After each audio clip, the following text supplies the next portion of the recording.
Shalom Bapak Ibu Saudara sekalian yang dikasihi Tuhan, selamat pagi. Bersyukur kita punya Allah yang setia di dalam kehidupan kita. Pertolongannya tidak pernah kurang, pertolongannya tidak pernah terlambat.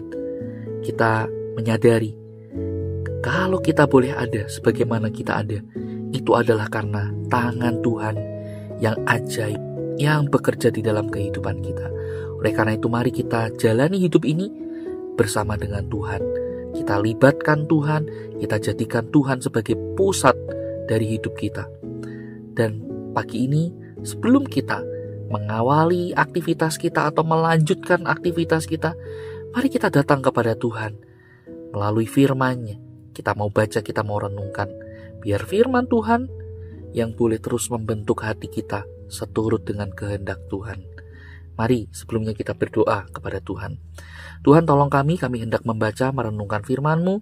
Kami mohon Allah Roh Kudus yang memimpin kami, memberi kami pengertian, sehingga firman yang kami baca dan kami renungkan boleh membentuk hati dan hidup kami. Kami berdoa di dalam nama Tuhan Yesus. Amin. Saudara sekalian, kasih Tuhan, saya ingin mengajak kita sekalian untuk membaca satu bagian firman Tuhan yang terambil dari kitab Kejadian pasal 50 ayat yang ke-20. Demikian firman Tuhan. Memang kamu telah mereka-rekakan yang jahat terhadap aku, tetapi Allah telah mereka-rekakannya untuk kebaikan, dengan maksud melakukan seperti yang terjadi sekarang ini, yakni memelihara hidup suatu bangsa yang besar. Sampai di sini kita membaca firman Tuhan. Saudara sekalian kasih Tuhan, ingatkah saudara tentang kisah dari Yusuf? Saudara-saudaranya iri karena dialah anak kesayangan dari ayahnya. Jadi mereka menangkap Yusuf, menjebloskannya ke dalam sumur yang dalam. Dan pada akhirnya mereka ini menjual Yusuf sebagai budak. Yusuf lalu kemudian dibawa ke Mesir. Ia dijual di sana dan ia dibeli oleh seorang yang bernama Potifar.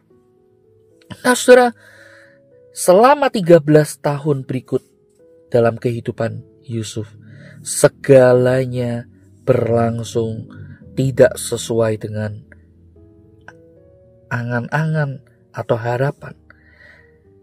Ia dijual sebagai budak. Ia dituduh melakukan tindakan yang melecehkan majikannya. Ia kemudian dijebloskan ke penjara karena kejahatan yang tidak dilakukannya. Segala sesuatu berlangsung seolah-olah ini salah. Tetapi saudara perhatikan, Allah menempatkan Yusuf tepat di tempat yang Allah inginkan. Dia tahu Yusuf akan diangkat menjadi pemimpin yang berkuasa di Mesir. Ia diangkat menjadi pemimpin yang bisa mengatur segalanya. Bahkan saudara, ia boleh dikatakan menjadi penguasa kedua tertinggi di Mesir. Itulah Yusuf. Yusuf mampu menyelamatkan Mesir dan Israel dari kelaparan. Saudara, selain menyelamatkan dua negara dari kelaparan, ia juga menyelamatkan keluarganya. Orang-orang yang menjual dia sebagai budak. Dan ketika saudara-saudaranya muncul di hadapannya, saudara perhatikan, Yusuf bisa saja membalaskan dendam. Yusuf bisa saja menghukum mereka atas perbuatan yang telah mereka lakukan belasan tahun silam. Namun sebaliknya, Yusuf justru memperlakukan mereka dengan kasih karunia, bukan dengan amarah atau kepahitan. Yusuf mampu melakukan itu karena ia melihat dari sudut pandang dan tujuan Allah yang lebih besar. Ia tahu dengan adanya dia di Mesir itu bukan salah kaprah, bukan sesuatu hal yang salah arah, bukan. Melainkan ia kembali melihat bahwa di sanalah Tuhan menempatkan dia untuk melakukan rancangan Tuhan itu. Dia tahu, saudara, tujuan Allah yang lebih besar. Ia tahu Allah mampu memakai luka terbesar dalam hidup untuk kebaikan. Yusuf berkata kepada saudara-saudaranya, memang kamu telah mereka-rekakan yang jahat terhadap aku, tetapi Allah telah mereka-rekakannya untuk kebaikan. Wow, ini sebuah pengakuan iman yang sungguh luar biasa. Allah mengambil dosa besar saudara-saudara Yusuf dan memakainya untuk menyelamatkan banyak orang. Saudara sekalian kasih Tuhan, dari sini kita belajar. Mungkin saja di dalam kehidupan kita akan menemukan ada orang-orang atau ada hal-hal yang mungkin saja membawa kita atau memiliki niat buruk, yang membawa kita kepada hal-hal yang mungkin kita pikir ini salah. Ini adalah satu hal yang tidak benar, yang mungkin membuat kita terluka, membuat kita sakit, membuat kita merasa pahit.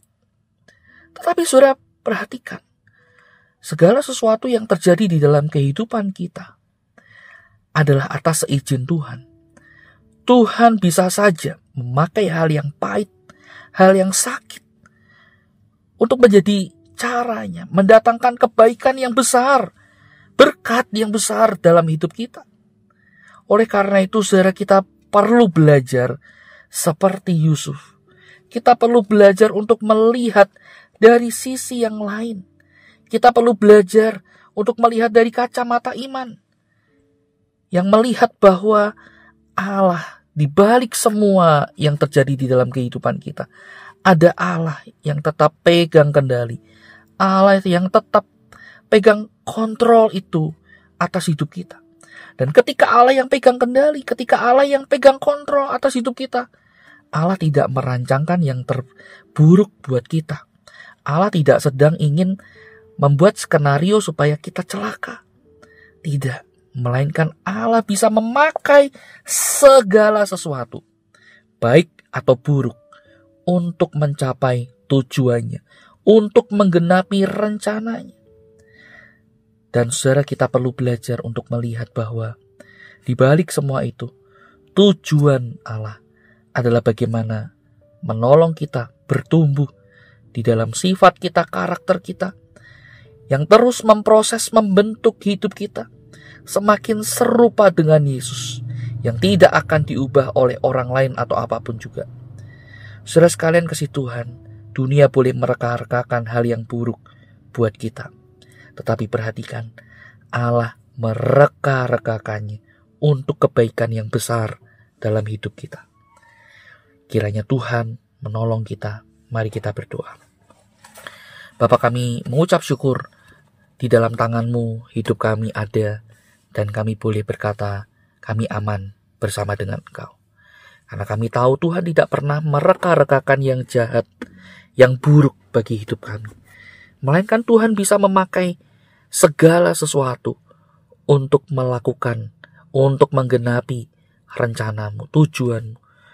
Kami percaya tujuan Tuhan, rancangan Tuhan, itulah yang terbaik bagi kami. Mampukan kami untuk melihat dari sisi yang lain, yaitu dari sisi kacamata iman kami. Tuhan tolong kami berdoa di dalam nama Tuhan Yesus. Amin. Selamat pagi, Tuhan Yesus memberkati kita.